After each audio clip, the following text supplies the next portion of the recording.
Tubaniriza nnyo ku YouTube channel yaffe Life Experience Uganda. Assalamu alaikum wa rahmatullahi wa barakatuh abasiraamu mwena. Bannange abasaddeko Juma mukuliko eyo. Nange olunaku olwaleero nsaddeko manyi obeera ng'oli mu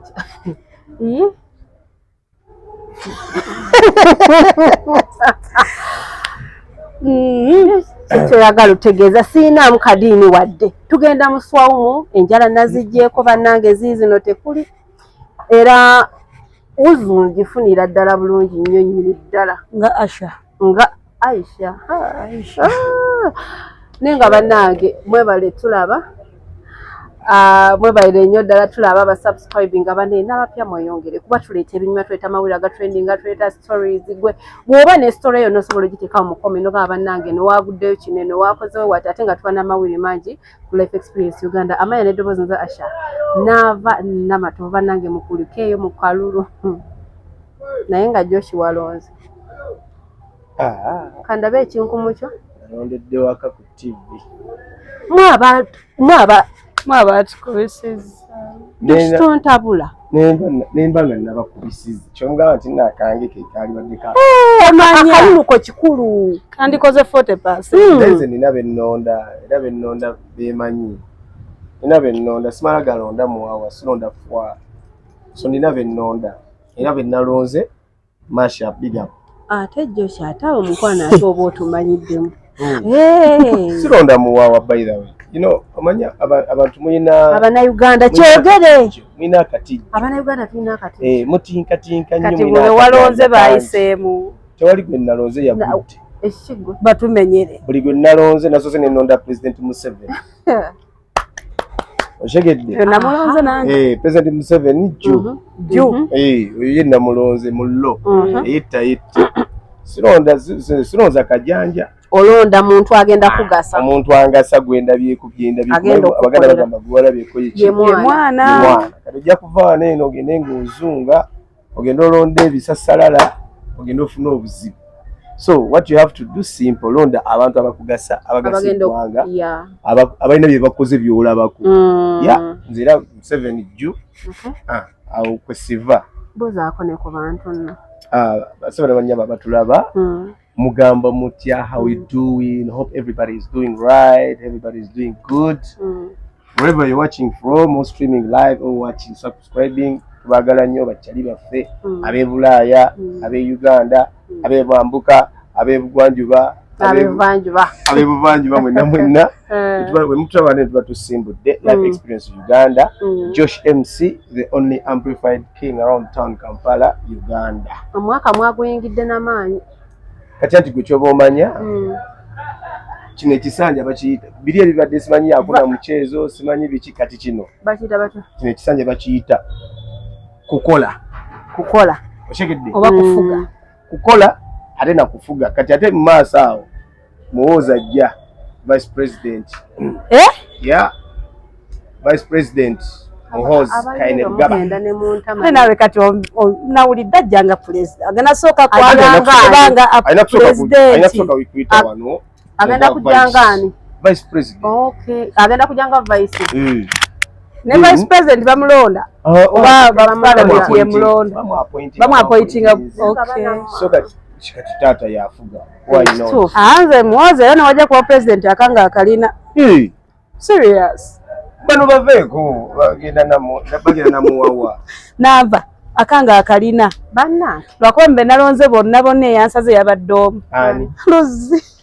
Luzi namuwadde akalulu kange mu bulungi Luzi sigaza Range Rover yo osigaze Hammer yo osigaze ennimiro yo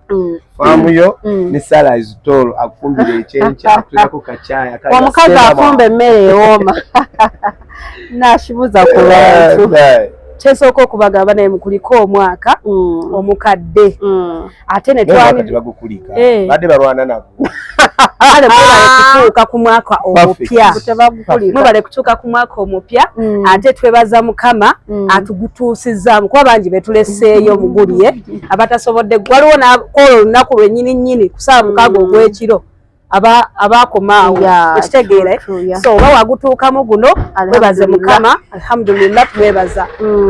ekirala ekirala twebeebaza nnyo okutwagala nga life experience abasubscribinga abakomentinga navo ina kyogambyeko story tutaginge wembange eyo ngolaba story etambula gwe taginga nava tugenda kuba tukolaki tukutuukako ku story eyo nyini awo naye nga mwebale twagala mwebale kulonda bulungi abaana balonze bulungi nze siva ku Museveni naawe Museveni jju era nali sigala nakulonda bayizawe naye mukwano gwange nankubya nambuza naasholi wakonze ndi waka ntidde naŋŋamba sooko gyolonde bw'otalonda akaluluko kandi tulemesa okweyongerayo ne boda bagisasulira mpaka kawaala tiimu eri egamba nti bagiba tebagiba mwalonda mukwano twalonda abayo kibeera bwe kiti omubbi bamuloopa ne bamukwata ne bamusiba saawa yonna tugenda mu kooti kati gwe agamba mbuno twakubba vaayo genda otwale omusango ku poliisi naye bano banziba bamukwata omubbi oyo bamukole ki ate ng'amazima gali nti abaana baawa Museveni this time round tewaliwo byakiyaali abaana baawa muzeeyi akalulu ati kati gamba ebintu bino abantu ate we twali kulale nga twalabanga baleeta baana bato noono mwalabanga ebyo baleeta baana bato bro kagamba ebintu ekintu kimu abantu ababeera e Kampala wano oba mu Central Buganda bwe njogera ku Central Buganda nja kuteekamu Masaka nteekemu Mityana nteekemu Mpigi nteekemu Luweero that is all Mukono that is all Central what? Central region yes kati mmwe abamanyi nti muyina amaanyi ate jjukira Uganda tefugibwa Central Buganda genda mu Northern Uganda ogende mu Eastern Uganda ogende mu Western Uganda trust me nze ayogera naawe campaigns zansanga ndi up country nga nkola I witnessed with my eyes that nigga ayina kye bayita abantu otuuka ku kyalo ekimu nga tekuliko wadde posta ya opposition nalirya ntonde natali wadde ogisanga Kampala ebyo byonna kasasiro yinalina omusanga wano oshegera naye just abantu balina mentality okay if wembaga nti no bababye akalulu tosobola kuŋŋa nti no omuntu gwe babbye yavuleyo n'agamba kuno sigenda genda mu kooti gwe babbye omanyi bakubbye yoshua bakoze eki sigenda genda mu kooti kubanga nagenda mu kooti sina kirungi kyenja kukola ki gendayo abantu abamu kale abo abakulunze babeere bamativu nti omusajja yakoze eki yalwaniridde obululu naye nkugamba ebigambo bino kati olaba okumanya tewali ayinza kuvaayo na kabanja ba MP bonna bonna abayisemu abaliko eyo kaadi ya Nuupu mbulirayoko MP omu yavuddeyoko naye kalakaasamba ayagala kalulu kubanga bakimanyi wajjira bwati n'ateeka obwenyi bwe mu kamera papapa adda anti kwe kukuba okukwatako okudisqualifyinga ate jjukira kati abantu abasinga kati parliament bagifuula mu business otegedde kikati ako kalimu kiba omuntu afiirawo kiba abantu bonna bonna bawaga otegedde basirise kuba bamanyi wetugirayo ekyenyi bantwala nyinza okuva ki so n'olwensonga eyo bannayuganda mwebale kulonda luno mwalonze banaye mwebali oba nfukamire ate bayizayo batubye n'otubba ali baagaye nti ne miliyoni 7 bwe babadde obwa site twali tulina oweza at least miliyoni nga 12 batubye waliwo obululu waffe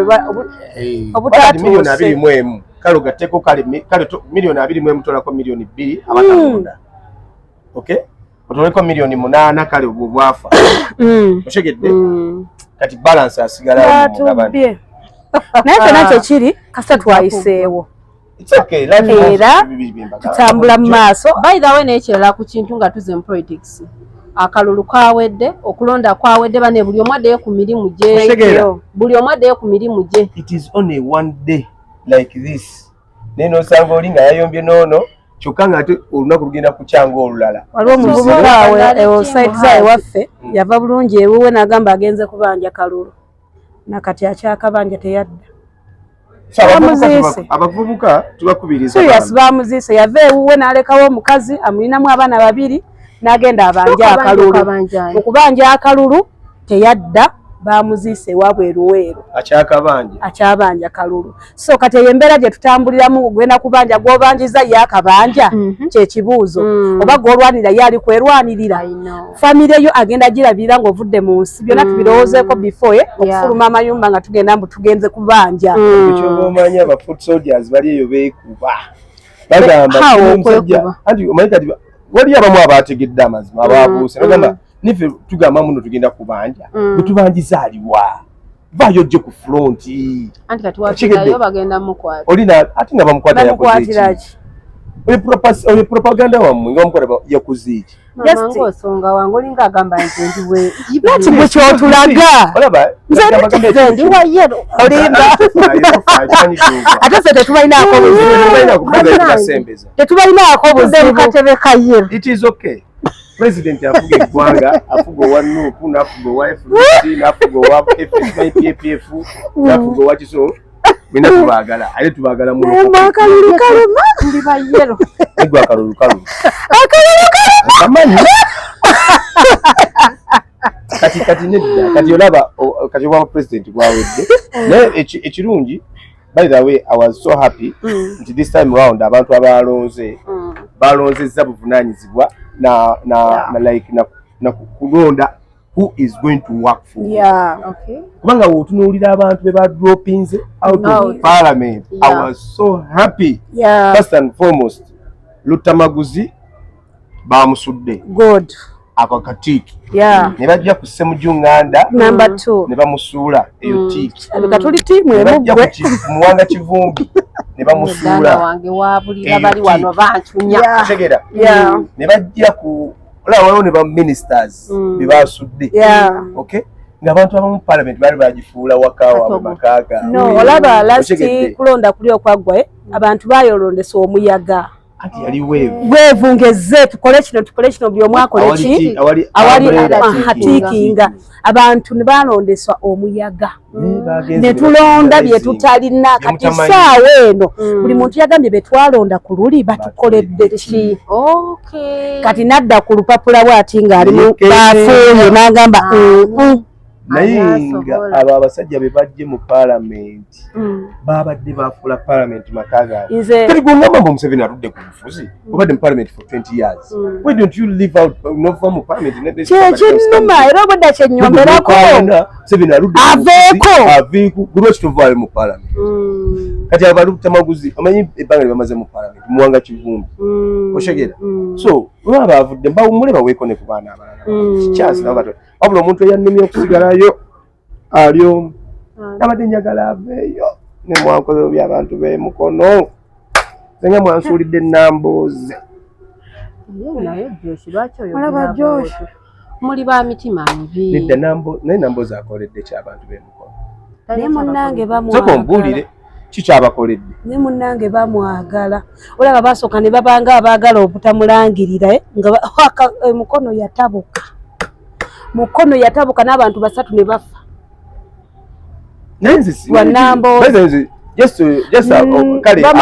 bamala kumuzza abantu okutereera alina feva mu mukono naye nga on a serious note mwe bali kulonda mwalonda bulungi this time round tewabaddewo byagama simanyi biki bikyakalukabansanyusizza tebaneekalakaasa baneebudde ku mirimu tukole lwakubanga obuuma obujo bibiika ezo zaaganye okukola obuuma ezo mashini ekirungi ekyabasanyusizza omukulu mwennyini yagisookako negaana okukola n'ateekako ekinkumu negaana n'ateekako ekya right negaana not until weyateekayo face nesooka nesoma but of course jukira nti n'abantu abasinga babajjako ki babajjako face but being that is a president we bali batestinga machines ezo nga bakazireeta they tested everything on him that's why face ye yakola ki yareadinga oshegedde but of course regardless we do what we move kituufu nnyinnyini ddala so thank you so much abalonze abavuddeyo mukkirize abagenze okwebaza katono naye mwebale kulonda Kasolo mwebale komyawo Ameria Amelia nange kyansanyisiza okomyawo. Amelia nno bantu be Mawokota bakoze bulungi nnyo. Bannange nze mwebale komyawo Amelia, mwebale Londa Kasolo. Amelia we bali komawo mu parliament. No. Akola ki? Kasolo nze mwagala. Oyo alunda Kasolo omulaba. Mwagala lwa gondi. Lwa Princess Amira. Sina kira kye mwagaza. Balabiridde sister. Tulabiridde omuganda waffe. Bannange lava erimu akasente enyuma. Omwana ayimbidde omusajja ku buli campaign. Bannange akuta akazingalo. Kubawo nnyo. Princess Amira. Bashatuwa ku sente, muyina sente. Oba babadde ku celebration namugamba kyalina okuba nze naawe kwefuna. Amira ajjakyo okukwalagana ne Kasolo. Saagala kumuyingira mu Edda tubuulire eri Muganda. Embozi. Si Muganda otubuulire. Anyway. Kyonna kyakabi. Blessings only. Okay. Tuli wanene ku Silverback eri wano ku Sama Road ogwena yetaze okubanga owumulamuko otulamuko okiringamuko bayire bafumba n'ekyemisana bayina pizza ennungi mande ebera buy one get one. Mitwalo 3,200. Yes. Ebbiri bateeka muzaaki. Wanyise. Ebbiri bateeka muzaaki bagireke open. No, ate ne that's a small money naawe. Ekintu kirina okubaawo. 2,700 sente nnyingi. Jangu kiringemuko n'omwagalwawo Silverback kafo kalungi bayiga. Kalabika bulungi osobola okwekumeyo. N'omuntu nze nabaganye kamera abana ab'obuwala. Omuntu omukwekeeza Silverback ofune akafo otule waliwo abantu okwekweka. Banaye kati abasajja b'ennaku zino bakukuza ojja kulya omusajja wa muno. Nedda wakati okufuna emirembe bayirawe nga nvudde ku Kyanaava okufuna emirembe ng'olina omusajjawo abaayo wakyama. Buli w'omupositinga waliwo bakola ki? Kati kagambe Nash mwe abaana ab'obuwala mulina obujjanja mutinka mulina olugezigezi tukuze sayisa bimu ng'olwokuba omusajja takupositinga ekikunyiiza n'owulira nga wamma mwami nze nawe otampositinga kasita ompa ssente owulira kubawo nnyo.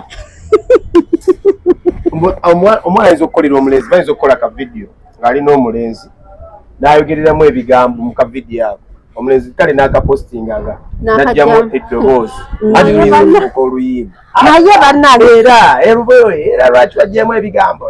mukwana abatannalaba ffe tulabye abawala mweddeko nedda tumala kwekoona nze kasita ebyo sibikola. Obikola gamba kasita nabivuddemu.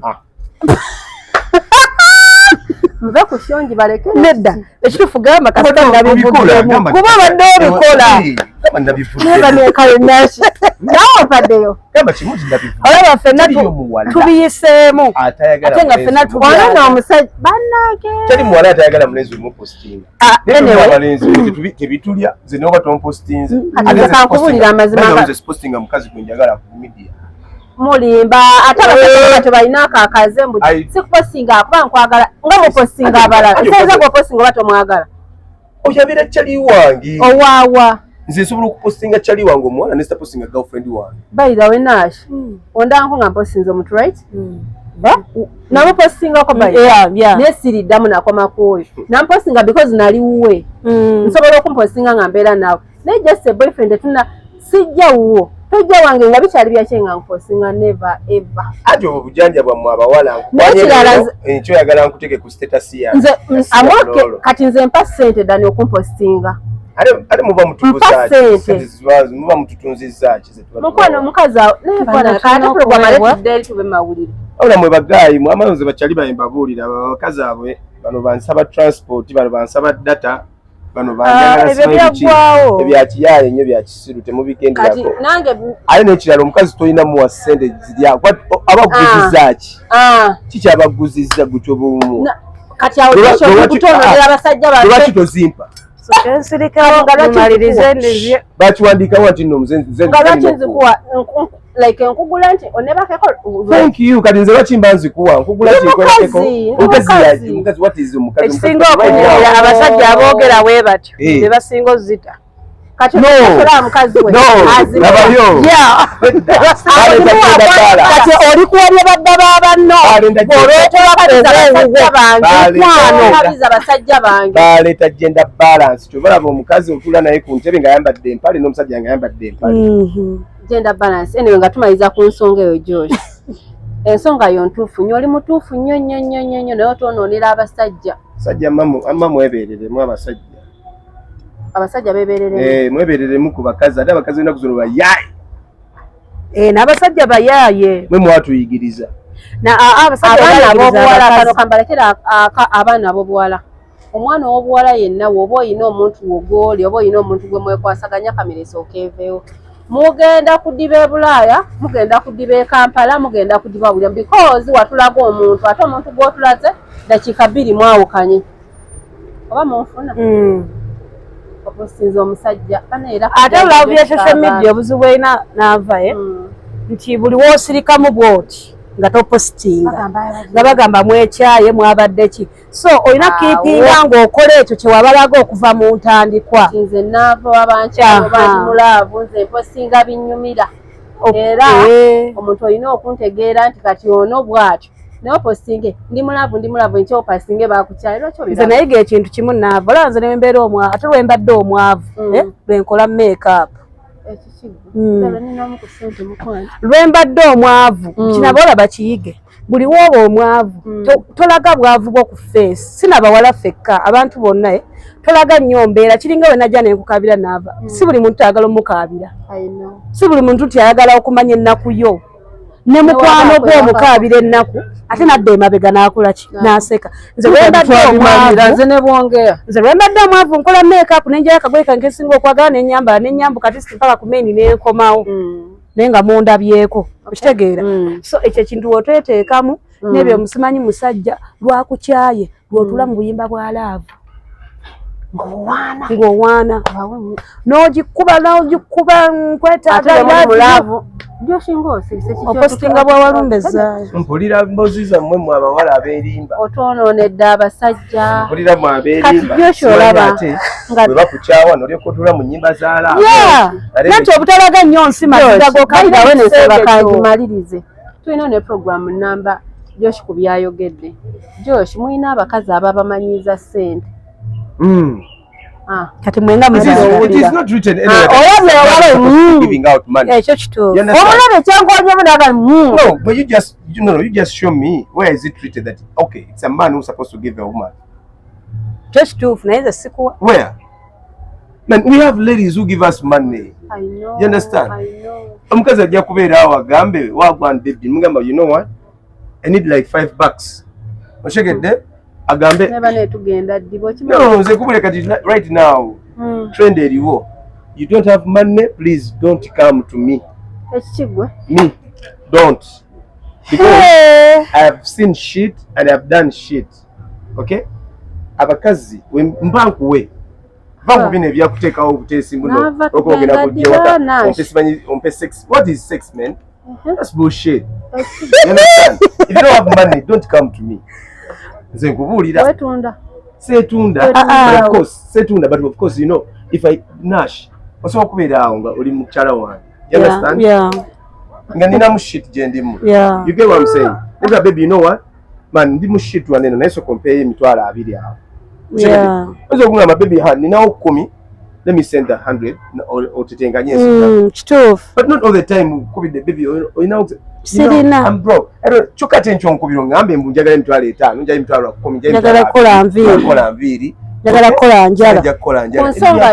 ku nsonga yo tugifunye bagaayi bange go in somebody gwolaba nti nno alina capability naawe okuba nti akubeereramu kituufu Josh nina ekibuzo njagenda naawe wamu obyogedde byonna kati omuntu oyo gw'okubira okuwaabiri wali otaddemu oba toteekangamu kati kintu kyenkugambye tino genda awali omuntu akubeereramu okay awo ndi naawe tukwataganye esimu niga mwana ndi mushit njagalayo sende ABCD togenda kungamba nti ate gwe olina okumpa by the way gwe mulembe oguliko oshegedde zikiriziganya n'omukulu ono yensonga lwaki osanga ku makya omusajja apakinze wali emmotoka n'omukazi apakinze wali emmotoka Lwaki oyagala yo ngitekemu amafuta ng'eyagala omulembe gwo I understand era nkitegeera nze muntu balida wali supportive eri omuntu gwe njagala bw'oba onteekamu nashi oba tonteekamu wadde n'ekikumi nkuwaza ki njagala okwata emitwalo 2 ogampe oba ngambe omanyi hani ninamu ekizibu nina kye neetaaga okwongerako okwate ozimpe nange bw'oliba n'ekizibu n'ekiriba kyatano oba kyakadde nga sizinandizeewola because oli supportive gyendi kati ekyo kirala naye ate era naava olaba ekyo ekintu nze saagala mwolako era asabirize ya time asabirize lanki lwaki togenda n'okola olaba ekyo ekintu kijjira wano tekyali musajja akwana mukazi nga takola thank you nakiwulira gyebali nakugayi nga tayagala mukazi akola ate nga nze njagala anti kati olaba oyo omusajja aba tayagala mukazi akola first and foremost aba alina ebintu bino wammaanyi either abeera loaded nnyo yalina sente yazirina sit you ask down nali sisobola otegedde naye gina kusanga niga naye ali mu kweremereddwa ate agamba omukazi mbu ati tokola tasobola oba ogenda kumugulira okuva ku paadi omukazi akola n'omusajja nga mukola musobola okukwatagana muli bakambwe no nze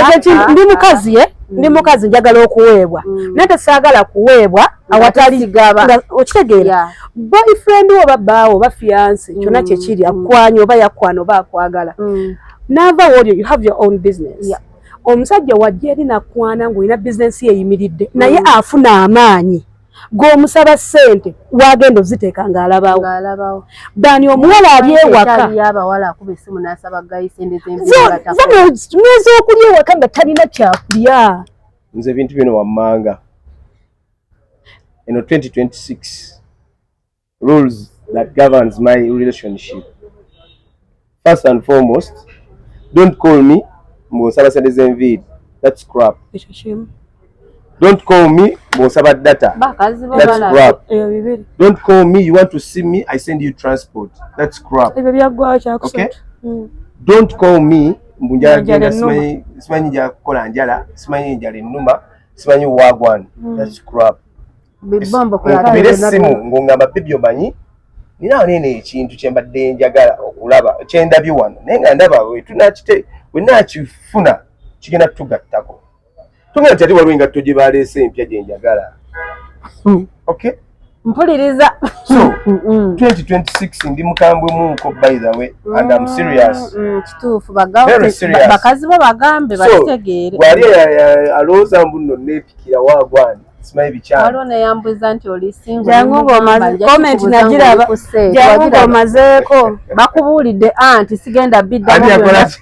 yabuuza mboyo yabuuza wabushegisi by the way kuba yaterozamba nangamba owayo yali bisi wali program gye mwali abasatu the Tiny Prince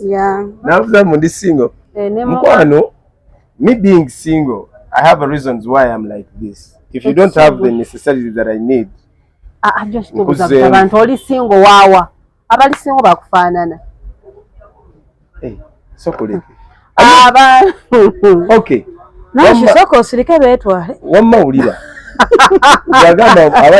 yali abuuza mbuno either ndi single oba siri single if you can go by my rules okay mujja kwatagana osobola okuva mu bwa singleness ne mukwatagana but if you can't follow my rules then I'm still single oh yeah thank you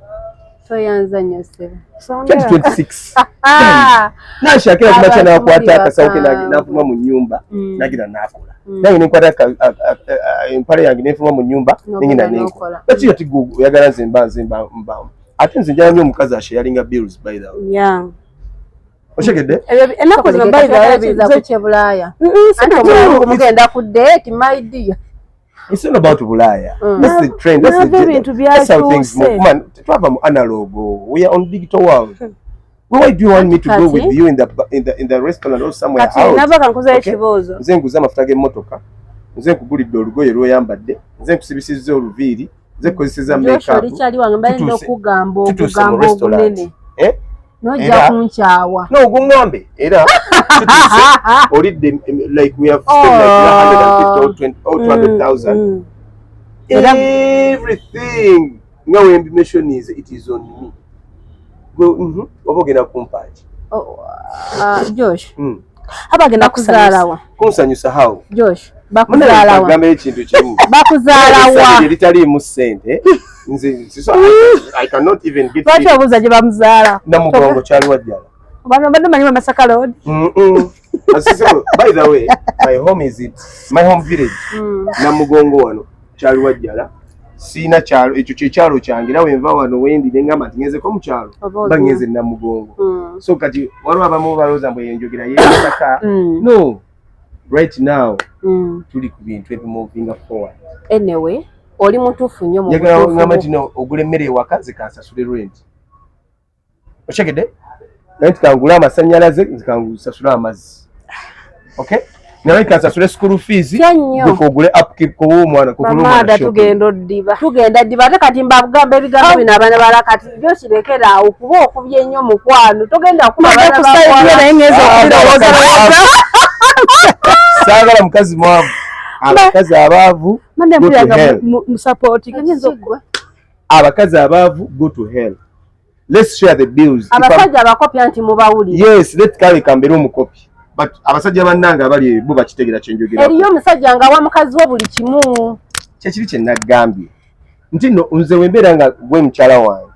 Lwaki oyagala nze buli kimu kyo lwakiwandiika wa nti no nze buli kimu kiina kubeera ku nze. Naye olaba. Lw'okuba ogenda kujjamu akapaleko wagwana. Bannange ate tutuuseeyo ddiba. We can get that shit anyway. Yoshani yakulumya omutima. Listen, we can get that shit. Listen.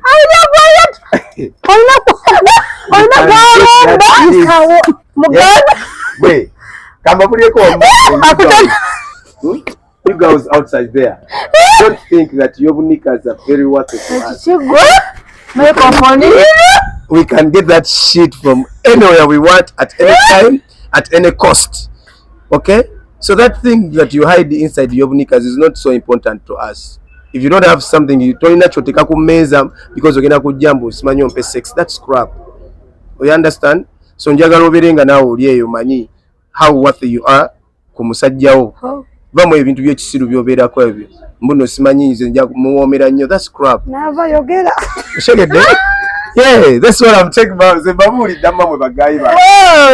Anyway, tweyanza nnyo tweyanza. Sokedde mu kibozibozi. Abaana ab'obuwala tubiryeze. Kati Joshi kubyayogeddeko nze nava ndabisooka. Mulembe no. Togenda kudiba kola. Thank you. Kola. Anyway, kubyayogeddeko nze omu ku gundi ebyo naye ate naye atunyigiriza nnyo. Atononedde abasajja baffe. Baliwa. Abagambe tebatuwa ssente. Wamma mutuwe ssente n'abadde asaaga. Sisaaga, I'm very serious on that point. I don't give a damn, man. Zimbabulidde mu bakyali bange mwebereremu bino ebikazi eby'ennaku zino biyaye. Nze kyenyiza obbagamba okuadinga ku kya Josh. Abawala mukole. Kituufu nnyo by the way. Kola obeeko n'ataano gwe wano omusajja akutwale awutu ng'osobola okumuwaayo etaano. Tukole. Okutakasa ko owuzuumyo zitena muwadde ekyo. Ate tuve mu kunyooma emirimu. Tukole, okole buli mulimu kyemanyiza buli mulimu gw'okola tukutwala ku step y'omulimu omulala. Tukole. Tukole tuleme kutugamba nti empale zaffe teziri wasi. Imagine. Yes, your nikas are not worthy. Kati Kagame ze wali omuwala omu. Okay? This is true story. Njagala true story. Ovaala boolina obusungu ku mutima. Wali omuwala omu. No, wali omuwala omu. It was last year, I think, around May, June, if I'm not mistaken. Nalina chali wange. Okay? Omuwala, yes, we are dating. Kati omwana nalooza nti afunye ATM machine yendoza aina Centenary Bank. Inze. You understand? So this is the time that I tell the woman, you know what? Ngenda somewhere, but if you can tag around to get fena. Then she was like, okay. Mba ndi awo azene bakyali babalala babiri. Oshegera nze budget yange na muntu omu. Ngolaze kukaliza. Oshegedde azene abantu bameka? Babiri. And to make matters worse, she didn't tell me before. Ate nze saa bintu byakwerabisa, saa bintu byakuswala. Okay? Nze nga nkwata motoka yange nga mugamba, you know what? Tugende. Kati we twatuuka we twali tulaga because twali tugenda awo Ntebe waliwo some calculation nali ngenda wetulaga I was so open nzo manyi mbeera nnyo open nagita omukazi ng'ajaawo kati olaba ekiriwo nti olaba omuntu omu wekka bwoti your budget is 150. It's what I have on you. 100 and what? 150. Yeah. Now, ozine bachali bo bameka? Babiri. Wabula nze ngenda kukugamba ebigambo bino. Sina buzibu. Kwata gine mtwa 10 nemeka? 5. Nze nfunye program. Nina wendaga. Nina wendaga. Nangamba ate nemugamba no. Nina wendaga. But deep down I was not going anywhere. Na isigalawo ku kifo ekyo kyennyini but I changed the location. Zinembira nga mulengerera mu ango nga nange ndi byange nga naye ali bibye. Nimbalabaawo nga kwigamba naye ate akasente awulira akola ki? Akaagala tayagala bagamba nti nno akasente nkalina wano. Oshegedde? Aboola baatuula. Do you know what happened? Baatumye obusoda. Ne batuula ne banywa busoda. Nagenda okulaba basituse. Batambudde bakoze eki? Bagenda bafuluma. What I did nenkwata essimu yange nemukubira nga next time if you're to do that shit let me know before. Oshegedde? Why? Kino kyagambye nti leka kujja wa guy nga tulina amuwadde ki? Wadde 10. Kati bambi babalandoza bagamba tugende you know tuli ku gaali yono. Like your first meet you na ye? No, it wasn't. It wasn't. But because twali sometimes abala bachikolesa nenga sichiro dating like almost we close to like 6-7 months. Okay. You understand? Abalese mikwano gyadiraga omulere. Yes, oshegedde. But find me somewhere when I'm in my moods over ongambe these are my friends but not on the date that I called you. Ate date when you come with your friends. Ate golese mikwano jo. Anabaola balina nnyo ekiki. Balina nnyo is it katijo wa abakalaba fete tukyabirina batukolako obuvuyo twakula kyokala abasajja babalika mu bbamba bbala nibalika aboola nibalika y'amasimu bale kwekyo si masajja omusajja kyakola kwabo booleese mwakwana sisembereza kuboolese kwakwana bakwate mulina ekirala abawala muli bayaaye oba omanyi ojja wa boyfriend wo tosatambula na muwala akusinga bulungi. Abasinga batambula nabo kati nze nga ndamba omukwano gwange mulungi yosigenda muto wabanga ye mukwano gwange no olabe ekyo otekawo ekiboozi olabye Josh olabe ekintu buli muntu alina emikwano gye. Lwaki mikwano gyo kati nze mikwano gyange gyonna sinaako mubi. Listen, you can go with your friends when you're on girls day out. But when you're coming to see me as your boyfriend, you're going to pick that one golabanga tajja kutwalira musajja. Exactly. Abasajja bazibu. Omusajja muzibu n'owakasasira amulya. Abasajja bo balaba edduuka. Abasajja balaba edduuka beegomba nnyo baba bannaabwe. Nane nkobaze ndi fala bakulirawo. Nze ekyo ekintu kinanyeza abawala. Memba nina boyfriend ngwina boyfriend wasijja nakugera kuuze. No need of kusitula mikwano gyo. Kugitwala wa musajja. Kawawe waka wasula kebe motoka javuga tebeetaaga giri nyamu. Anti kati fe tukeze kebe outing nti mugenda outing kebe bukolokolo nina pate kangeze nina birthday party sireta ntoleta mikwano kubanga je mikwano gye bajoleta gikumanya emizeejo abamu agenda funa contact ya bawo batandika okuchatinga olusi mukoze group semanyi za birthday semanyi bichi whatever otadde mu bawo okitegeera bawo oba okutte namba yo sharingide nava best friend wange bakolagane ne bawo wange okitegeera ebyo ebintu abawala tubyewale. Okitegeera omuwala yenna nava bw'oneewala oyo kasasiro ogenda kubeera n'omusajjawo mu mirembe. That's why olaba relationship zonna zisakiserwa mikwano. Tewali relationship evuddewo nga just olaba ezisinga zonna ku line ezivuddewo zizze lwaki? Mikwano. Sigata love ngamba nnyo abantu sigata muguya na musege. Kati tuveeyo mu love session. Neno bwe tukomyewo banange wiiki yatuvugidde ddala speed wiiki eno eyabadde yakatandika omukyala Namukwaya Diana Namukwaya naye Dano nambuzaabuza atya Diana mu Western erya Namukwaya lino lijjirawo abantu baba adaptinga anti kati kyoweerabidde kyekyo nti no kati Uganda we yatuuka n'omunothana ogenda musanga nga yeeyita Semakula. So tebikyaliwo ebyo musimanyi now kati I mean tribe it is inbuilt tikikubeera muli just munda nti nno kale ndi Munyankole naye nga deep down oli Muganda kati Namukwaya maama we ye muki ye mu Western okay Yes. dad yayinza okuba Muganda exactly katolaba bana nekabe Munyarwanda omutuufu omusanga jjajjawe yajja eno ne bazaala bataata bataata ne bakulira kuno ne bazaala abaana bakulidde kuno ennaku zino tewakyaliwo originality tewali Tino, this is a true Munyarwanda, this is a true Muganda yes tuli Baganda abawa nashali Muganda tuli Muganda alina nnyinde kati nze Muganda ano obadde ogamba Namukwaya akoze tuli Muganda alina tugende mu maaso Spice Diana kyogezaako buli kimu nkubirayo bere yakugiridde simanyi Spice yakoze atya Spice munnange twabadde wano nga tatukubako ekipapula omwana oyo nawulira mbu baali bewomerwa ne Roja iresonesiiko eno mpumbu eyaleeta obuzibu by the way story twajogerako ne mukyali wange Sula Flexible last year about 1 lweruddewo naye yakagwa mu bantu mu maaso gaabwe oba Spice Dana yakavaayo gikakasa nti bayawukana yali manager we Josh obaddeko mu ndongo ebbanga obaddeko n'abayimbi abo bwe tudda ku kya Spice ne tudda ku kyaziza Bafana kaliya ya Spice nga bwe yavaayo ewa Roja kuba we yaliyo twalaba nga kaliya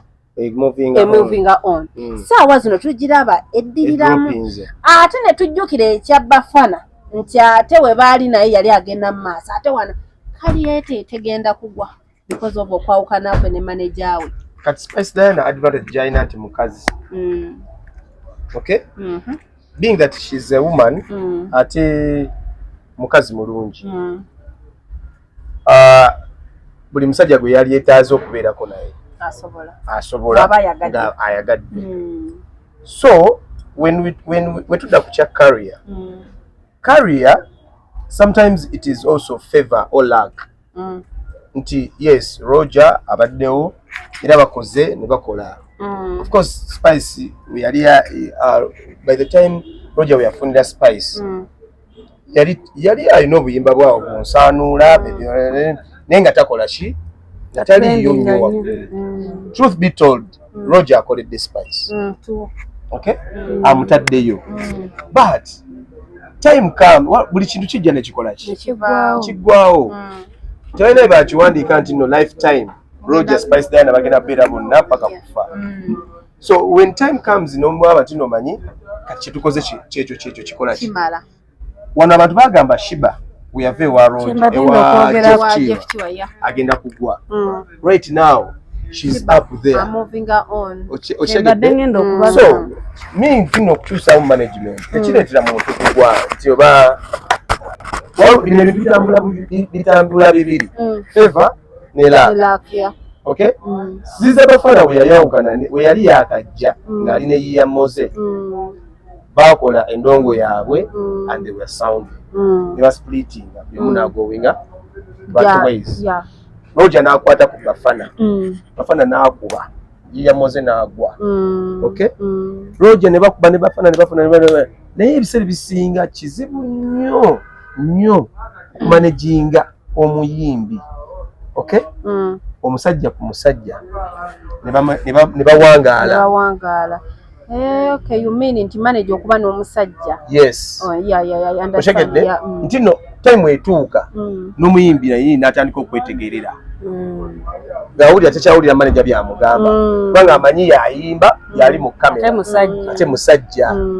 unlike ate omukyala omukyala yajja kukola ki musalamu singa abakazi tugonda okay amanyira agambe musajja ono ajjukire nti musajja ono bambi bwe yansangira yanzija wano nantira achievements zino zentuuseeko ye oshegedde. So I give flowers to Roger nti yakola ki akoledde nnyo Spice Diana but Spice Diana wabanga yasazeewo okumuvinga on tekiri mu stand because abantu bazze ne bavaawo ne bagenda ne basigalawo ne bagenda, so career ye tumusabire busabizi alime ku flopping kubanga Roger ekyamazima Roger gwakwatako n'amuta asigalayo simanyi oba Roger alinamu ki. So wetwesanga enkya nga Spice agudde kale tetujja kwewuunya nnyo ne kati fe abali mu ndongo tubitegeera ebyo babyogera ne kushiba babyogera naye nga Spice engeri gyeyawukanye ne Roger kati alina okukola ennyo okola nti naasigala ali relevant aleme abeere nnyo mu mawulire akube ennyimba abantu bategeere nti no Spice akyakola ki akyaliwo unless ng'ayagala genda mu bufumbo. Alina omusajja we amukwasaganya ekyo kiri obvious buli mukazi yeetaaga omusajja ate buli musajja yeetaaga omukazi ne Spice tuzaalireyo ate okuzaala kwennaku zino si kwa komandi si kwa nga mwatukaka wano ffe abaswaga mama era tuli ba lesbian era simanyi biki ate naye era singa teyayagala era teyandikoze naye yayagala mwatugambanga tuli ba lesbian ate nze obwo bwe baatugambanga mwatugambanga tuli ba lesbian kubanza oyo ani mu musaayi Shiba yavayo n'ateeka wali bujjo ebigambo bye mwayogera byali biyitirivu kyobambagamba toyogera kyotamanyi kituufu sooka omale okukola research okyekenneenya weekend ekyo oyogere ate obulamu bw'abacelebrity n'okuvaayo azaala bayeewaddeyo nnyo. So Spice tumusabira yonna gye yalaze management gye yakyuzinze ye yakutte right path ye yalabye, so tetusobola kunenya Roger ate tusobola kunenya Spice olwo ffe kyetwagala twagala kulaba waka tetumanyi ensonga zaabwe kikyabaawudde tumusabira kansuleeta agenda vaayo agambe mbu n'ennyumba ye ya Spice nti ya Roger anti Roger asobola anti waba omukulu omwe yavaayo n'agamba swaga mama ennyumba ye Joshua okimanyi nti babaddeko n'olutalo mu lugundi eyo munda eyo naye nga teruli public bimaze ndoza emyaka ng'ebiri bimaze biruddewo naye nga Spice avaayo kwogera public kiri we yavuddeyo nakyo no kikulu akakazi kalina emmizi Spice Diana alina emmizi oyo omukazi alina ebintu bibiri alina emmizi alina omutima omulungi bye bintu bibiri bimuliko kitegeera kuba ebyo ebintu birudde nakyo obadde okyali ku Spice Diana zebadde kyabagamba Spice Diana okusalawo kwe tetwakukkiriza kuba alina ensonga ze lwaki yasazeewo ng'omukyala ate nga omuyimbi alina ensonga ze ku mutima ate alina ensonga lwaki abisirikidde ebbanga okutuuka obijjayo kati kuba bibaddengawo bayinza n'okuba baali bakitadda naye nga tebannakola ki ngono bwagambye ku kya Shiba bakyogera ne bakyogera till kama we yavaayo n'abalaga amazima nti you can stand without someone kitegeera so nze Shiba kyenyinza omugamba bw'oba Spice kyenyinza omugamba bw'aba yasazeewo which means yeesobola kati blessings only kyokka management ya Spice Diana sinnagitegeera bulungi empya gye yazzeemu wadde mulimu kyali wange Ganto twayiriba ffenna tukoze ffenna lwaki tonagitegeera like ye nga ye yeekoledde management mulimu Tomili mulimu Ganto kyemmanyi waliwo yalimu gundi yavaamu yakolanga ku Record TV yalabika yagenda ne manager Roger bano babiri be bawulikika be boogerako babaddako ne Samuel ne batwala oluyimba ku CBS era waliwo yamunenyeza by the way Ronnie Marco manyi Ronnie Marco Kiyingi Kiyingi yagambye Spice yatta oluyimba ku CBS n'atalekaayo ssente ate nga manager we buli wabadde bakola oluyimba olupya alekawo ssente kati awe wagenda okuva kalubanywera wa Spice kati ye yalowoozezza Spice nti bino ebya Senkiyu simanyi wayimbye eno laavu ndi musitoko mpya katunyumidde mukwano music wa Uganda wakyogedde Lucky wati waliwo bitambula ebiri Favor money Luck ne Favor bitambulira wamu naye wane Uganda okimanyiko Josh nti omuyimbi ayimba bulungi abayimbi gye bali abayimba bulungi nga teri abamanyi bayitirivu nnyo ng'ate balina waka omulungi because system yaffe yayononeka weyayononekera nti nno buli kintu olina okuteekamu ogenda kuwa DJ ogenda kuwa TV presenter ogenda kuwa MC mu bbaala ogenda kuwa ono asala music ku library so olina okuvaayo okukola n'oyimba n'obeera nti no kati expanding that's why we give credit to those guys the three people that is Bebe Cool, Chameleon and Bobby Wine nti no they have maintained no gonna the days ate nno munaye kati ebyo ebintu nno bitandise na kaakati but those days those guys fefe nyini fefe twali tuyaninga we yearn to play their music oshegera n'owulira Chameleon yakubye akapya okigenda mangu okakole ki okanoonye ne kati right now ntino abayimbi baameruka bangi ba DJ bangi ba TV presenters bangi ba MCs bangi so you cannot feed all of them kati woba toyedi Lucky tusobola kuyitawo oshegedde so you can only succeed ng'olina ki wena sente so kati Spicy wayawukanye ne Roger amanyi buli kintu kijja advantage ne disadvantage kati Roger abadde alina relationship ne ba DJ ne connection yes unlike ate omuyimbi however much omuyimbi wa amaanyi sawa zino n'oluyimba alitwalira ku CBS however much omuyimbi wa amaanyi era yayimba ne behind the muyimbi waliwo emirandira nti no Roger wanakwata essimu ye n'akubira DJ DJ Alda n'akubira Alda nga blood ina wakapya ke nakoze eki ketwalese kanka kuterekaawo ajja kamuweereza nate Spice wanakwata essimu n'akubira Alda namugamba why Shiru nina wakayimba kange wanakapya eki okwati no Spice yakubidde Shiru agenda ajja kusuubira sente olulimi lulina okugirako ki sente ate Roger balina engeri gye babifikisa gye bayitamu eyo pesanga mu mabaale eyo bali tusa naye omuyimbi kizibu omusa bayigayo beetunda n'okwetunda abo bagondi ba managers nagamba bankubira oluyimba lwange nze nja kusasula bwenti balina engeri gye beetundamu ebintu byabwe kati ngaffe ba MC abakola ebivulu ogamba anze kankolera omuyimbi ono bwati nange mu return ajja kujja nyimbi okyede so omuyimbi era kyovola omuyimbi yeetaaga management nti at the end of that day omuyimbi tagenda kulabika anywhere nate manager oba management ojja basanga mu bbaala eno basanga eri tolina akapya ng'omuyimbi oli waka weebase okyegedde so kati ekintu ekyo Spice alina okukikola ki okukirowoozaako nti nayawukanye n'omusajja ono naye ani agenda okukola ebintu ebyo however tetumugaana kukola kyayagala because it is that time and life so watu wabanga watu yasazeewo agende mu maaso n'ekintu kiwakyo okay nga tumaliza story ya Spice Diana tubaddewo n'ebyokulonda bibyo badde recently by the way omwami oba omukulu Geoffrey Mutaya mulamu wange omwami wa Irene Namatovu amanyifa abafunze Namatovu amanyi kati oyo mwogera musamu n'ekitiibwa ate teyayagadde kulwana n'abana comment section kulaba ggulu yagambye mbu byamuwala bye byamumiza n'abana yagambye mbu omukyala abadde akola kyo TikTok naye abaana ba comment section abadde akola kyo TikTok challenge kyobulaba bamukuyaga ebyaddala Lutaaya bafuze bubi obutamuwa kalulu abantu beekapuuto kubanga Lutaaya abakoledde simanyi yagibanjiza simanyi kiwe kyavudde but that guy abakoledde mpozi yabadde nani wenzirayo ku kyaluzi nti abantu baki babi akati awo kansi balina emitima emibi omuntu ajja n'alya ssente zo naye nga mu mutima gwakimanyi tagenda kwagala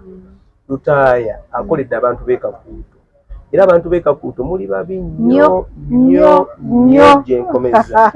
kati Luzi agamba bali Kampala kubanga Luzi yani muwadde akalulu nze nakamuwa bambi you're very bad people Lutaaya temusobola kubanga mwamuggyemu obwesigwa mu bwangu obwo bw'ekitalo bwe butyo yabadde musajja abeera ku mikolo emufiirwa n'abaweereza zitensi n'abaweereza obutebe n'abawe ne ku nkalu abadde abeerako Havamakiruta yatabeera Kakuuto naye mu mwezi oba mu wiiki abadde agendako ku constituency ye n'alabako ku bantu be abadde mufuzi mulungi abadde namuweereza mwasudde nnyo okusuula omusajja oyo era mugenda kyejjusa gwe balonze kyogamba taakole anti munaye olaba ekirungi tukyogerako nekibine tukyogerako nze neno katusabe gwe balonze akole where there is credit I credit me I give flowers to people nga bakyali bakyali balamu Kakuuto Lutaaya oluguudo lwo I don't know if you guys mwali mukuteko ku luguudo lwo lugenda Mutukula from Kakuuto to from Kalisizo mpaka Mutukula. That road was very terrible. But Lutaaya yajja nze mu MP bendabye abayimirira ku floor ya parliament ne boogera Lutaaya came and issued out that issue of the road. Era na oluguudo ne batandika oluguudo nga lubi nnyo kyokka nga oluguudo luliko luyitako ebyamaguzi luliko border oshegedde so oluguudo ne baluteeka muki era ne balukola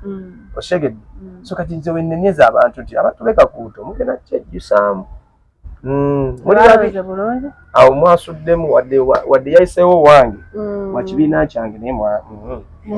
nga tukyali ku mwami oyo Geoffrey Lutaaya mutalo ki lwe bayina n'omwami Haruna Mmere kati olutalo lwa Haruna entalo zaabwe zirabika za dda omanyi ekibiina kino kyaliwo ekya Eagles Production Eagles Production the name Eagles Production was brought by Lutaaya he's the founder of that production then Misaki najja Mayinja najja Seruga najja ono gaye yagenda ebweru kigaye kiri awo bakiyitaani ekiri mu America nekijja Sekamate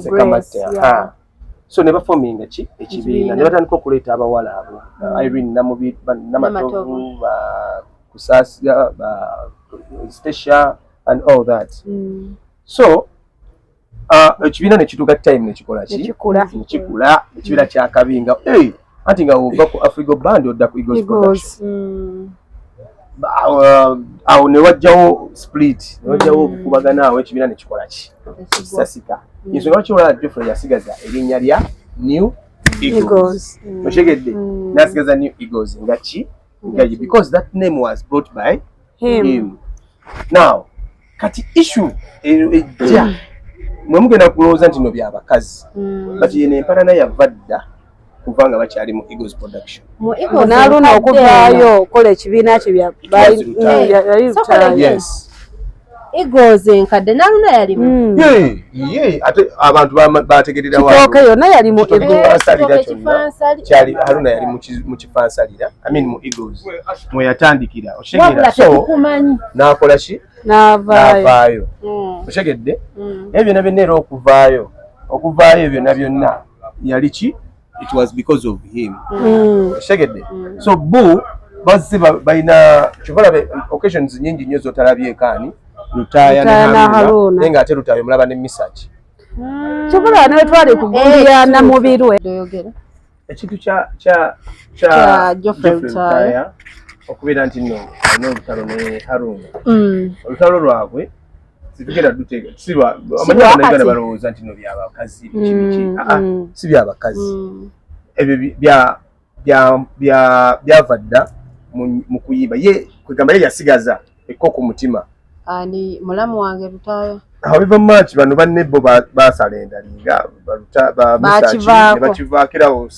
occasions nyingi nnyo zolabye nga Lutaaya ali naani ne Misaki so but Haruna ye yasizinga n'agamba nti tetulina kyobalaba mu kugenda Kakuuto yagenze ne Kasolo kyobalaba era Haruna era mu Lutaaya we yabadde ayogera yagambye Kasolo yabadde ne Haruna okukyankalanya ki naye ate Haruna ye yagambye Lutaaya tavangayo kujja mugamba jangu onyimbireko oba jangu tutambule ffenna mugundi kituufu naye anti kati bwe tudda ku era singa yamugamba era teyalize tomanya ati bwe tudda ku sayidi bantu bakula Haruna wa NRM Prince bameka betulabye abayimbi anti katuliriza Josh Luseke nyamnyamu na yakola wale gari gyatambulirako akimanyi wali kwanga katika nkoye ne mukulu ono kati okimanyi mbulu Aruna ebo yandigambira tayo muyimbira yandibadde bya chali ati kyekimu ate wakasula ali ku Luseke ati mirundi ameka gyolabye Misachi nga ayimbe Walutale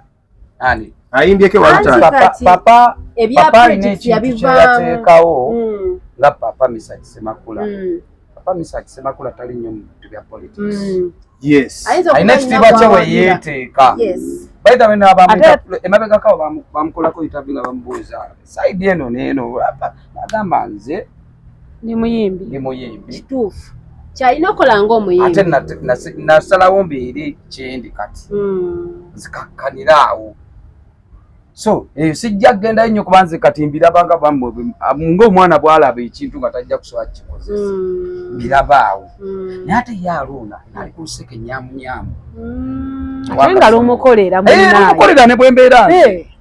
teri atayagala naye truth be told Haruna ne Geoffrey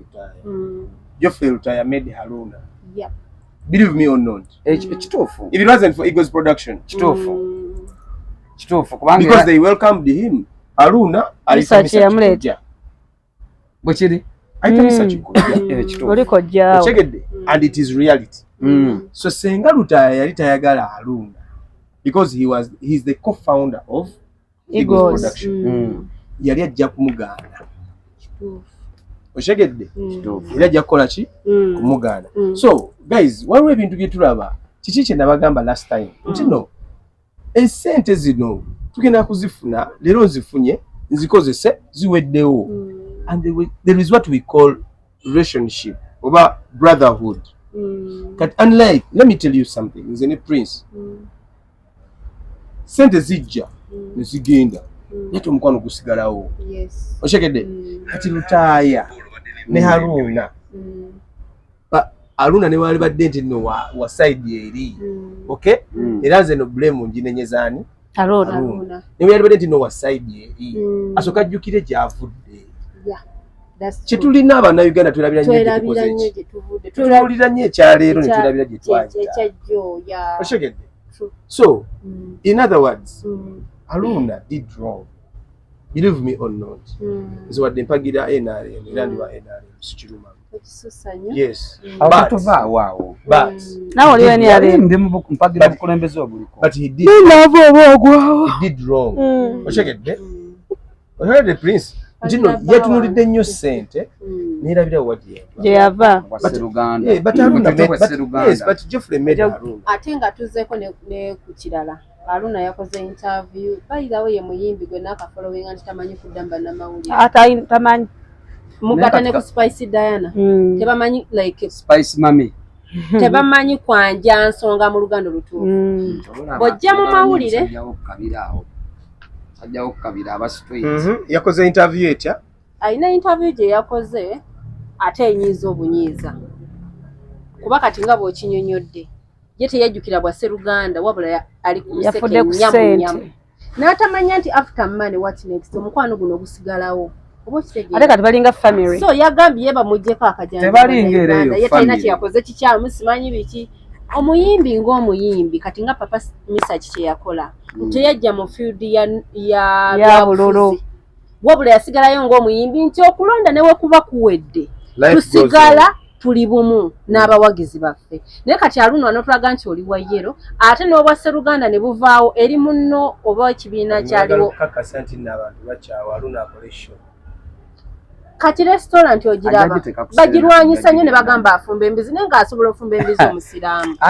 yabadde ono ani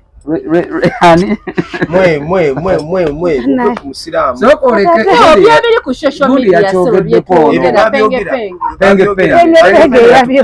eyo yaliwo dda mukwano babikome balina okusuula omulimu basule ne kaliya ye nze mu mazima amatuufu ebyo byonna bye bateekawo afumba embizi akola ki kuyunga yes statements yunge banonya kumuteeka wansi just namulonyeza kimu kalabira kwa Seruganda ekyo kanange Josh katwemba denjalo kiri nti byonna tubikole naye banange omuntu yenna ayingirira bizinensi y'omuntu okujonoona we bakusiba nkuwagira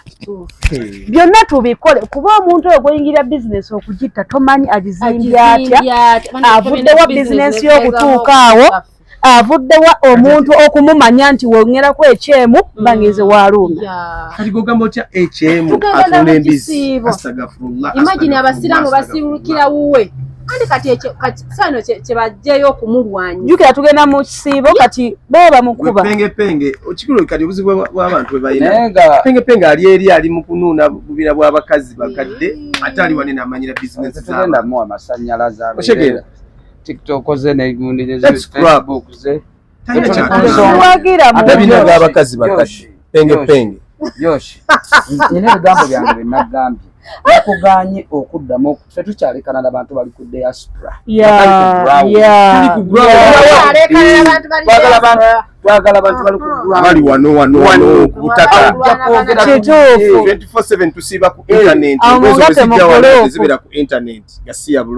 bulolo kati atugamba ki awo mugate mu group bw'oli eri owagagundi mukole kino Haruna Nkimuwa nga bwe bali crew yabe Mr. Semakula Nkimuwa you can't mention Mr. utayogera ku Haruna Mayinja kwa yeyo gundi mwe batambulira era twaba wange ekitiibwa mu band music aho baliwo nga bantu betu nakati era bateekawo legase yaabwe igozi yaddangawo okitegedde naye bwe tubanga tutunuddemu nange nga njagala okwogera ku nsonga ya Haji Haruna Mubiru byonna omanyi Josh tulina kintu obiseera ebimu ensobi ekolebwa muntu ate ebiseera ebisinga omuntu agenda okukola ensobi olumu aba takitegeera mbu kyakola nsobi naye kijja luvannyuma after ekintu ekyo nga zimaze okukola ki okukolebwa tageti ye abadde wali nga alina tageti ye oba abala akasente alina layini yayo akasente olusekere lwakuba naye ate waliwo kye bayita obumu waliwo omuntu nga mwalya ku kikomando kya 10 ne mukigaba n'abantu bameka 2 ekyo kiralamu lwaki Mayinja oba Semakula si yavuddeyo nagenda nayimbira ku era kyova olaba Mr. Semakula mwagala nnyo yavaayo waliwo embeera yonna yaliwo ne n'agamba abantu bano bonna Maureen Nantume gundi ani ye ku show yani we yagatta kusasira ne Irene Nantume ne Carol ne Stasha n'agamba kale yagezaako okulaga gye bavudde n'agamba kijja kuba kya buswavu nnyo abaana bano abayingidde abato nga batwegomba Stasha Mayanja Stasha Mayanja n'abagatta antomanyi Stasha alinawo olutalo ne Maureen Nantumaawo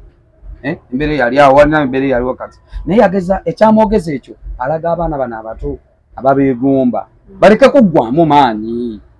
babenga ekintu kye bagoberera n'okulwanya bakirabamu vali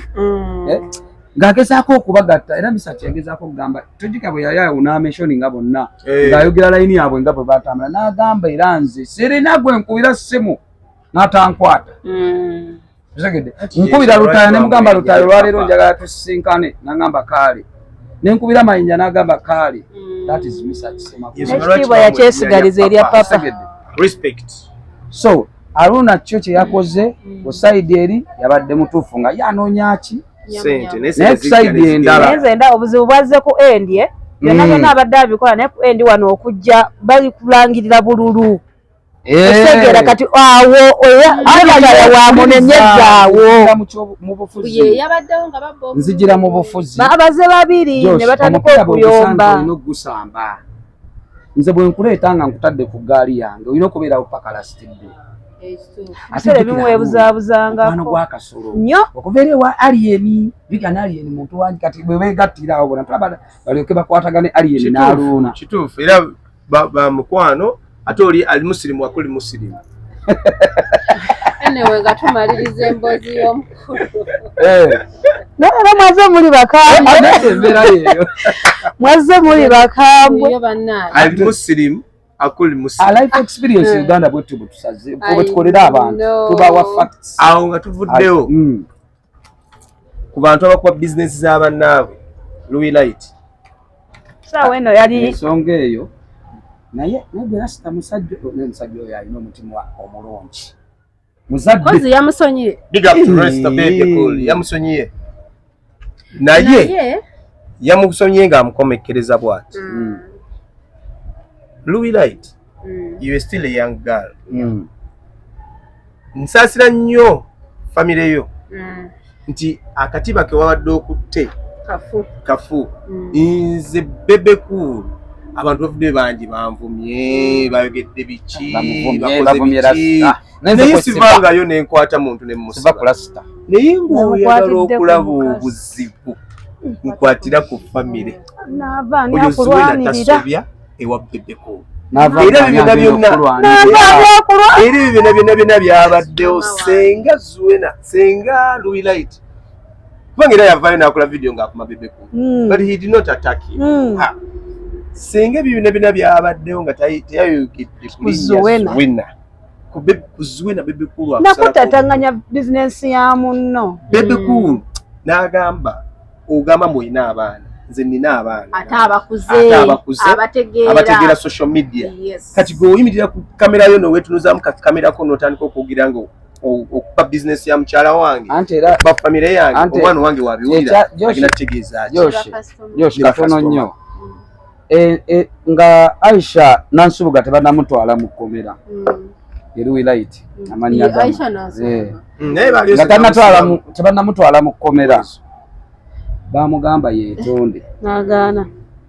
Rasta yamugamba weetonde ate okwetonda tekwali kwetondera mu bantu ku social media nsonga ya Louis Light oyo so buli muntu bwenna gyali lekerawo tomanyi muntu gyavuddewo na bizinesi ye otegeera tomanyi haso gyagibeerezaawo tomanyi ki kyakoze so mulekerawo abantu ba social media mulekerawo okukozesa obubi social media ojja kulowooza munonya likes si ye byayani Facebook information ate nze Rasta yannumye nnyo yankoze bubi yadde tasonyiwa mwana Rasta alina omutima era ndabe mu comment abo abaana nga bagamba naye banaye Rasta bebe kulu watujjirira nawe n'omutima gwogwo bantu bangi bali tebaagala kusonyiwa kaana ekyo mbadde nkisuubira nti ayina eggume oyo omuwala ayina eggume kyova omukazi yavuddeyo n'abagamba mukubire mama wa Louis Light mumugambe nti obwavu wano ng'oli mwavu mu Uganda tolina kifo ate ne mama waliwe yaze muze ninze mulambo ne muwala we tebategeera wana post ya Jeff nyazala mama wa Louis Light ne Louis Light tebategeera reason being ntino abantu bafudde bakwadde advice bage munaye ekigambo sorry oyo musajja awuliriza omusajja ali understanding bakugamba weetonde ate okyayagala kulaga mampaati otegeera so this time around chobanza ate actually I give credit to Zuwena yakambye mwami kakole ki kabitambuze wawuliddeko Zuwena awantu choba oyo omukazi akyatrendinga nnyo era bakyamuwa nnyo respect so Louis Light gyebuvane gyebulaga amaanyi tegalya eggume terina gye likutwala ate oli mwana munaku oli mwavu tolina wadde 10 ate oli kukola mpa abantu abakolamu ayina like otegeera lekera okunoonya follow simanyi likes ng'ozinoonyeza ku bantu abalina kye bali mu ggwanga because people right now ayina right esobola okugamba nti nno bakusibe obulamu bwonna otegedde naye because he is a parent musajja muzadde ate ategeera ate ayinamu ak'obuntu ogenda kugwa ku muntu atategeera ate alina magezi bro you're going to end your life in prison nalaba abavaayo awo alina omwana alina biki single mother nembuuza bwe baavu ekiganda kya atani single mother ani yagambye single mother ekiganda kyekiwala nga Jeff yavuddeyo n'apostinga n'agamba post ya Jeff temwagirabe yataddeyo post yo yebba Louis n'agamba mbu omwana we okuva we baasiba maama we teyeebaka omwana agugumuka ekigaalo oti ebintu ebitategeerekeka era nga yaasaba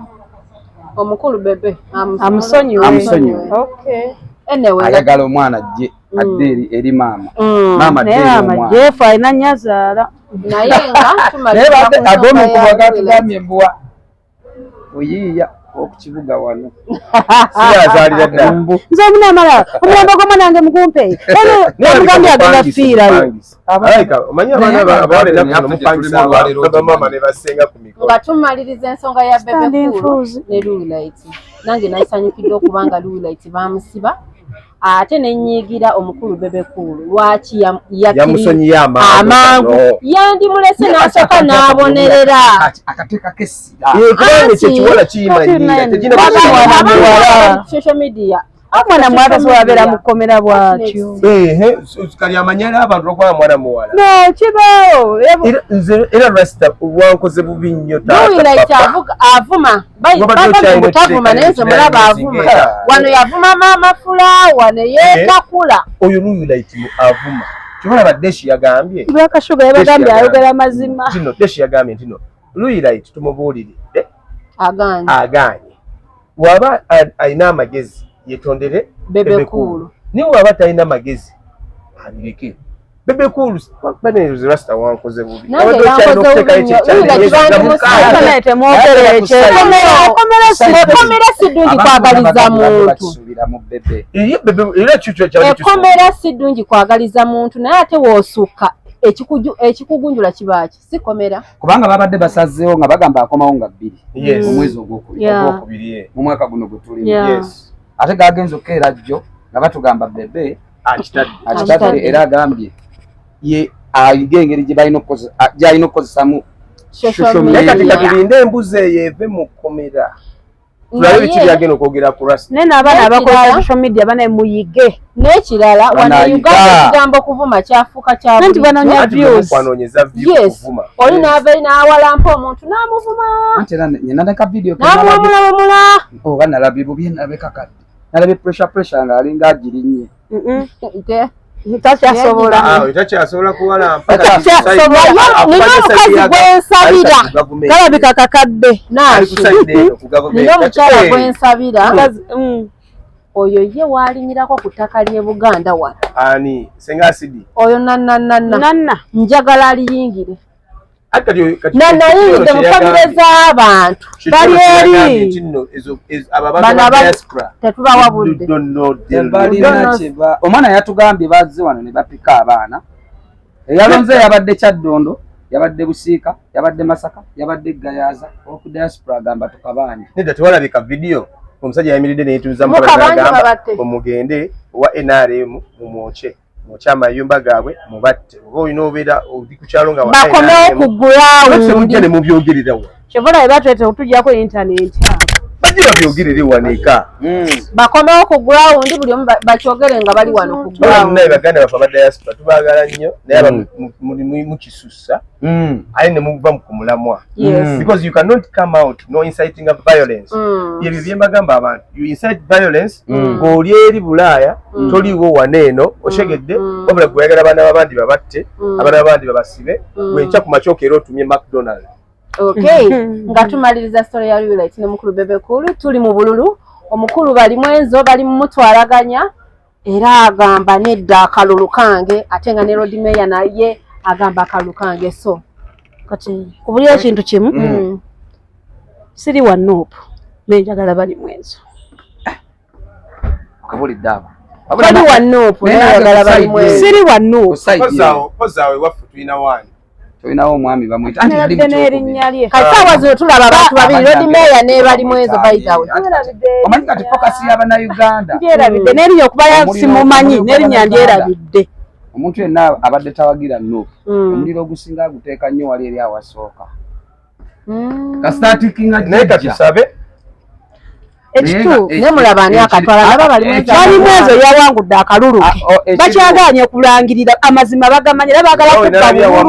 nga wamu bali mwezi alinawo 10 bano bali mu 0 alina 20 polling station yange wenkolera e Kampala bali mwezi yafunye 345 ate Lukwago nafunawo 10 kitange bamutwala wa NRM yafunyewo NRM tetumuulira ana wavugiraawo nagayise Mpala yafunye kamu Nabira atugamba kubanga akomewo nga bali mu bulisi abadde Bulaaya nate mnaye kamba bulire ekintu kimu wadina badde chibi chinede na badde nyagala nnyo Beatrice Mau Daira nze byonna mu bikole siri wa Nuupu naye twagala bali mwezo alangirirwe Beatrice Mau, big up on yourself, mchala mulungi talina nnyo buzibu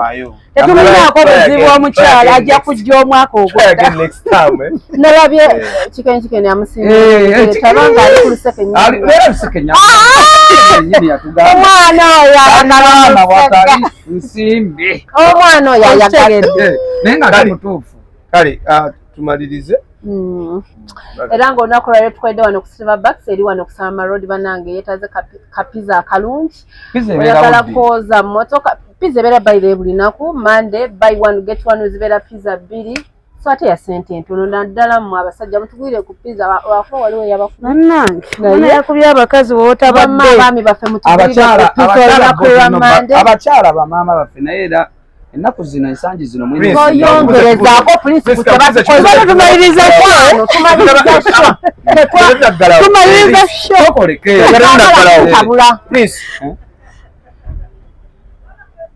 olina amagulu 2 esebo omukazi alinamu ku ssente n'omukazi atalinamu ku ssente ogwawa kankomewo tuggalewo ogwawa Joshi abakazi abaavu beeteekawo abakazi abaavu beeteekawo abakazi abaavu yeyeekenasa yakuteeka ku minzaani abakazi abaavu atakwata simu nagamba nabadde sigiwulira abakazi abaavu mbwa gasiya bulolo saagali omukazi watanaganya okuggalawo osogedde era nze gweoeyo nga weefumba muno oli mukazi imanyi wakwaniga please ewange red flag saagala kumanya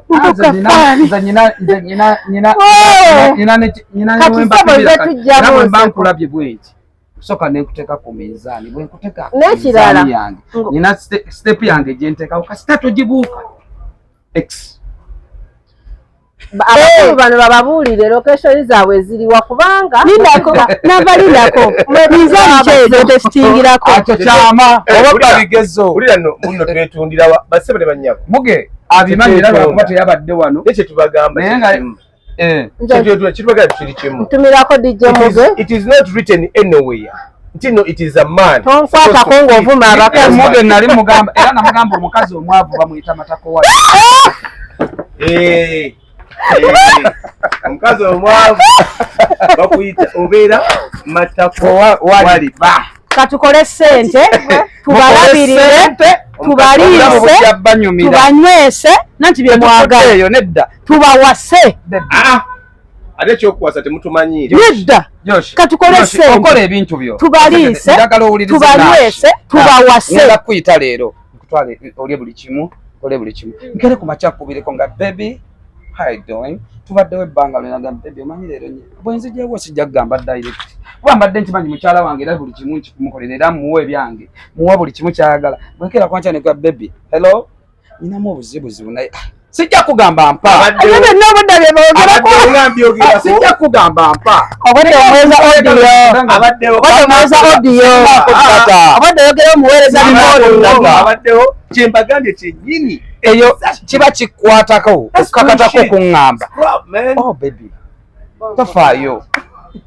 okyegedde ombeererawo nnyo obuntu butono nnyo gye erinze naye bannange n'olaba oli atandika omugambo ebeera munaye nkuya ne maama wange nakujuliza maama ate muganda wange bamugobe ku ssomero bwate simanyi that's crap wabula muntu wesonyiwa mukwano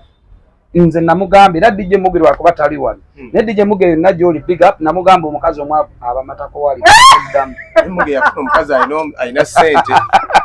Muge yafuna omukazi alina ssente omukazi alina ssente anyuma Joshi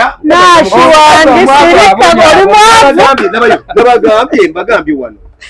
nasho oli mwavu okazeemu those knickers are not important to us we don't want knickers we want ideas agambe sex amfuna wamwagala yeah I can get that shit anywhere I want omukazi alina ssente bw'asanyuka omanyi kyagamba Baby vacation eddako batugenda bakankuweereza ensi Dubai, where do you want to go? No, soko oleke asanyuse by'omukolera tugende wa baby soka tuva kweyo level gye mututwalako nedda nina kyembuuza wadde olwofuna omukazi kale nga tanatuuka kweyo level naye ng'asobola okuba ng'alina ekitonotono naye nga musobola okwezimba mwenna babiri ne mutuukawo abalabi ba life experience tubagala nnyo tuli wano ku Silver Bank kazi kafo kalungi kali wano ku budget Salama Road nga wakava ku Makindesses olunaku olwaleero nga nkukakasambu muganda wange ebigambo bino tubigamba babiri omukazi omwavu koloti nze wammanva wano nga mbagamba akalulu k'abali mwezi omwavu tukagala go to hell n'omusajja omwavu tetwagala teweerabira ogenda wali eri ku hidden maava bakunyigenyigemuuko obiri nti ne mwana wa mama oyagala ebyomu buliri bulungi agambe zembirina hidden paradise massage para yena wali eri ku Salama Road ku kiyumba awo abenga bakunyiganyigamu engeri gye tuva mu kalulu kati stress mungi nnyo ebyana we biri wali byonna byonna abo ne piro bayina ekyo byonna nabiteeka bindo zaatu ebyokwegatta ebikozesebwa mu kwegatta Prince yabitunda masu naye ate nze saagala byakwegatta masu naye nze saagala byakwegatta nze saagala fiber pillows nets shulax